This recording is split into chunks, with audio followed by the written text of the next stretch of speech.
சமூக ஆர்வலரான அன்னை வி.ஜி. சரவணன் அவர்கள் கடந்த 4 ஆண்டுகளுக்கும் மேலாக ஸ்ரீவைகுண்டம் தொகுதி மற்றும் அதன் சுற்றுவட்டார பகுதிகளில் உள்ள ஆதரவற்ற ஏழை எளியவர்களுக்கு இல்லம் தேடி இரவு உணவு திட்டத்தை ஏற்படுத்தி இரவு உணவு வழங்கி வருகிறார்.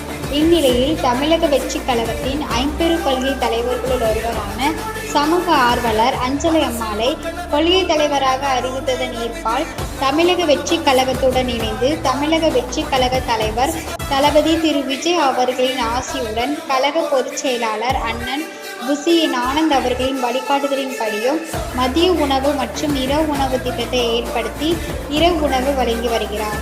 18/11/2025 அன்று ஸ்ரீவைகுண்டம், கோட்டைக்காடு, உண்டியலூர், ஏரல், கீழமங்கலக்குறிச்சி, சிறுதொண்டநல்லூர் ஆகிய பகுதிகளில் உள்ள ஆதரவற்ற ஏழை எளியவருக்கு மதிய உணவும், அண்ணாநகர், கொட்டாரக்குறிச்சி, ஆறுமுகமங்கலம், அரசன்குளம், மாரமங்கலம், இடையக்காடு, தளவாய்புரம், சம்படி காலனி, மேலச்சம்படி மற்றும் அதன் சுற்றுவட்டார பகுதிகளில் உள்ள ஏழை எளியவருக்கு இரவு உணவும், தூத்துக்குடி மேற்கு மாவட்டம் சமூக ஆர்வலரான அன்னை வி.ஜி. சரவணன் அவர்களின் சார்பில் அன்று 216 நபர்களுக்கு உணவு வழங்கப்பட்டது.